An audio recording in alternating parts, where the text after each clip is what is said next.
E aí pessoal, bom dia, tudo bem com vocês, né, os alunos aí do 7º ano, quem fala é o professor Carlinhos, professor de ciência de vocês. Gente, hoje nós vamos fazer a correção do TD de maio, né, que foi aí o TD que vocês fizeram aí durante o mês de maio, né, que conta aí com a nossa nota parcial do segundo bimestre.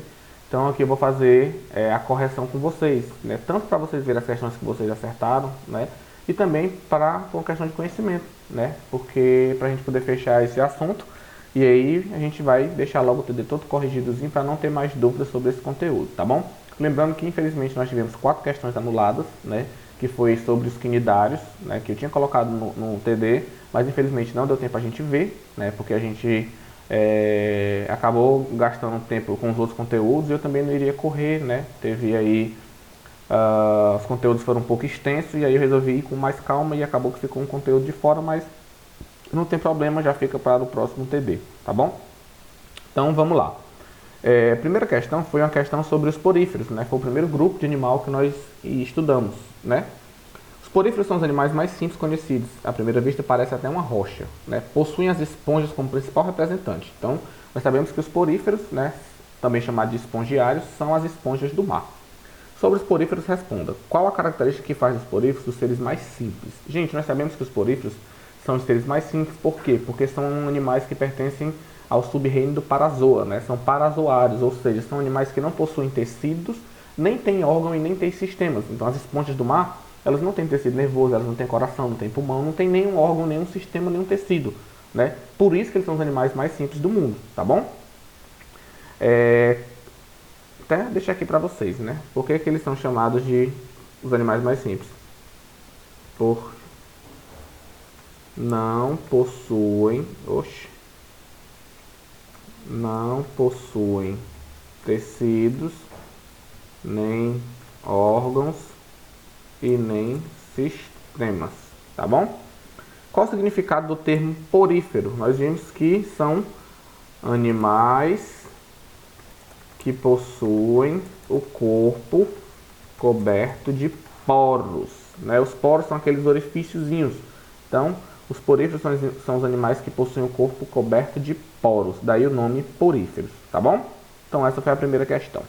Segunda questão, diretamente da fenda do biquíni para o Centro Educacional Construir, né? Nós temos aí o Bob Esponja, gosto muito do Bob Esponja, né? Bob Esponja é um dos representantes mais famosos do filo porífero. Sobre os poríferos, qual das alternativas abaixo é verdadeira? Então vamos lá. São organismos invertebrados, ok, com corpo sustentado somente por fibras de esponginas. Não, gente, o corpo dos poríferos não é sustentado somente por espongina, né? A espongina é a parte proteica interna, mas o corpo dos poríferos é sustentado por espículas, né? Que são formados pelos esclerócitos, tá bom? Pelos escleroblastos, tá? Então tá fora. B. São organismos conhecidos popularmente como esponjas, certo? Que possuem vida aquática, certo? Principalmente no mar, certo? E se reproduzem exclusivamente de forma sexuada. Não. Os poríferos não se reproduzem exclusivamente de forma sexuada, eles também se reproduzem de forma assexuada, tá? Então, não é a letra B. C. São organismos invertebrados, certo? Com corpo sustentado por espículas ou fibras que possuem coanócitos como tipo celular característicos e vivem principalmente em ambiente marinho. Tá aqui o nosso gabarito, né? O corpo dos poríferos é sustentado tanto pelas espículas, mas eles também possuem células muito importantes que são os coanócitos, tá bom? Vamos lá para as outras, por que estão erradas? Letra D, são organismos de vida livre? Não, os poríferos não são animais de vida livre, eles não se locomovem, né? Somente na fase larval. Na sua fase adulta, os poríferos são seres sésseis, ou seja, são animais que não se movimentam. Então tá fora a letra D. O fluxo de água no corpo dos poríferos ocorre na seguinte ordem: poro, opérculo e átrio. Gente, não, né? É o contrário. A água ela passa pelo poro, depois ela vai para o átrio, né? Que a gente chama de espongiocele, e depois é que ela sai pelo ósculo, tá bom? E nem é opérculo. Opérculo é dos peixes, a gente ainda nem estudou. O certo é o ósculo. Então esse aqui está completamente errado, tá bom? Então gabarito aí fica a letra C. A questão de número 3 é sobre os quinidários, a gente não vai fazer, tá bom? A questão de número 4 também foi anulada, né? Por a gente não ter visto quinidário ainda. Vamos lá para 5. Sobre as características do reino animal, marque V ou F. Então vamos lá. Todos os animais são pluricelulares, heteróticos e procarióticos? Não, gente. Todos os animais são pluricelulares, sim. São heteróticos, sim, mas eles não são procarióticos. Os animais são eucarióticos, tá? A zoologia classifica os animais em vertebrados e invertebrados. Sim, né? Nós dividimos os animais em dois grandes grupos. E dentro desses grupos você vai ter vários filos. Né? O primeiro deles a gente já estudou, que é os poríferos. Os próximos são os quinidários, tá bom? Seres invertebrados não apresentam esqueleto nem coluna vertebral. Eles não apresentam coluna vertebral, mas eles possuem estrutura sim, eles possuem um esqueleto sim, tá certo? Seja no caso dos artrópodes, nós temos um exoesqueleto. No caso dos equinodermos, nós temos um endoesqueleto, mas esqueleto ele não tem a coluna vertebral. Então isso aqui tá falso. Então até agora VFF. Ou, isso aqui tá falso também, gente, desculpa, né? F, a biologia classifica invertebrados, isso aqui tá verdadeiro. Olha, tá ficando doido. Água viva e anêmona do mar são seres vertebrados. Gente, não, né? As águas vivas são invertebrados, né? Os vertebrados são os peixes, os répteis, as aves e os mamíferos. Então aqui é falso, tá bom? Então FVFF. Então nós temos FVFF. Gabarito letra B. Tá certo? Era a sequência de cima para baixo. Então, ok. Sexta. Muitos confundem fungos com plantas, porém, sabemos que eles possuem características bem diferentes. Cite pelo menos duas diferenças básicas entre fungos e plantas. Gente, primeiro, na nossa aula de fungos, né? Lembrando que a ciência que estuda os fungos é a micologia, nós vimos que as plantas são seres autótrofos. Ou seja, as plantas produzem o próprio alimento. Os fungos não. Fungos são seres heterótrofos, né? Mais especificamente são organismos que são chamados de heterótrofos por absorção, né? Fungo não produz o próprio alimento, ele tem que ir atrás, né? Seja em associação com outros seres vivos, sejam parasitando as espécies, ou seja, se alimentando de restos de matéria orgânica, tá bom? O detalhe é que planta tem clorofila, fungo não tem clorofila, então já é o segundo detalhe. Terceiro, né, eu só pedi 2, mas a gente falou pelo menos de 4. Terceiro, a parede celular dos fungos é feita de quitina. A parede celular das plantas, né, as células vegetais, possuem uma parede celular feita de celulose, tá bom? E por último, né, que eu até comentei com vocês também, a reserva energética das plantas é o amido. A reserva energética dos fungos é o glicogênio. Então, fungos são totalmente diferentes de plantas, tá certo? Fungo não é planta. Tanto é que pertencem a reinos diferentes. As plantas pertencem ao reino plantae, os fungos pertencem ao reino fungi, tá? Sétima questão também foi anulada, que é sobre os quinidários, então vamos para a oitava.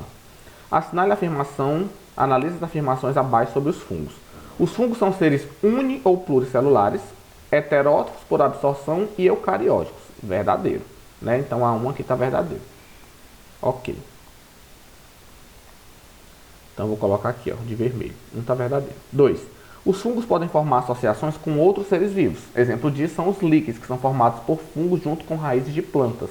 Gente, isso aqui não é verdadeiro, tá? Porque os líquens são formados entre a associação de fungos com algas. Fungo e raiz de planta formam as micorrizas e não os líquens, tá certo? Então tá errado só por isso, porque líquen é uma associação entre fungo e alga, e não planta, tá bom? Além de serem importantes na economia, né, o fermento, a penicilina, os fungos desempenham um papel importante no meio ambiente, atuando como verdadeiros recicladores naturais. Sim, os fungos atuam no processo de decomposição, né, são organismos decompositores, assim como as bactérias, tá? 4. Os fungos se desenvolvem em ambientes úmidos e com matéria orgânica. Sim, gente, fungo adora ambiente úmido e principalmente ambientes que contenha matéria orgânica. Né? Fungo gosta muito de matéria orgânica. E ambientes quentes também. As hifas cenocíticas são aquelas que possuem divisões na qual se encontra o núcleo. Não, as hifas que se encontra o núcleo são as hifas que têm divisões são as hifas septadas. As cenocíticas não tem, tá bom? Então o nosso gabarito aí seria 1, 3 e 4, tá bom? Está correto que se afirma em 1, 3 e 4. Vale, gente, não teve gabarito, mas não tem problema não, né? Se você não tiver marcado aqui, mas tiver colocado aqui como verdadeiro, está valendo, tá certo? Então gabarito aí 1, 3 e 4.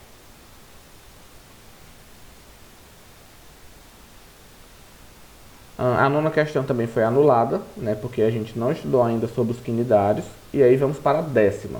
Vamos lá, questão de número 10.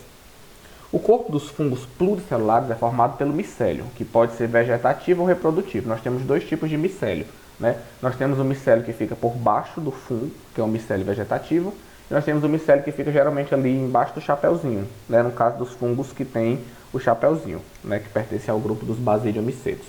Agora responda o que se pede. De que o micélio é constituído? Gente, o micélio é o conjunto de hifas, né? Então o micélio ele é formado pelas hifas. É formado pelas hifas, né? As hifas são as células dos fungos pluricelulares. Um conjunto de hifas forma o micélio. Qual é a função do micélio vegetativo? O micélio vegetativo está relacionado com a nutrição, né? Ele que vai absorver os nutrientes, tá bom?